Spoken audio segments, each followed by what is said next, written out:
高雄的轻铁今年全线通车，空车也毋过短短3个月，427湾仔内站嘛已经改名3届咯，426大顺民族站嘛改2改名，民众是看甲无啥哦。交通局表示讲，未来的站名会过来标示路名，互民众会当简单理解。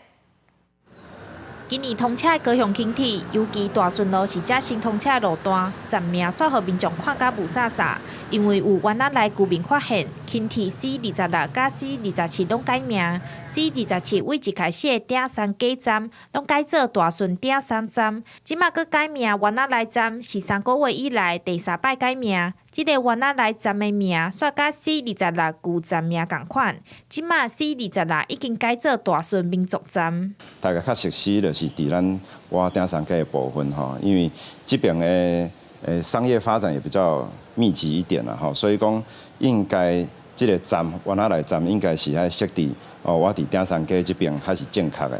市长表示，湾仔内应该是伫顶山街遮，毋过一开始轻铁甲湾仔内设伫民族路口，居民会毋知影爱伫倒一站落车。小连的2个轻铁站名改来改去，在地居民意见无同。有人认为湾仔内是旧地名，一寡少年人可能会毋知影，也有人讲改名会造成困扰。顶山可能接受度会较悬啦，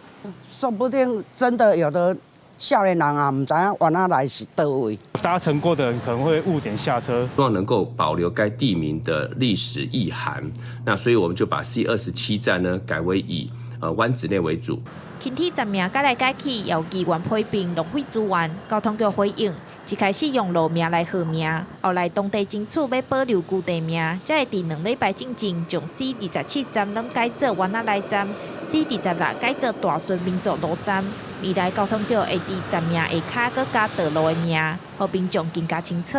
记者张义辉、邱昭勇高雄报道。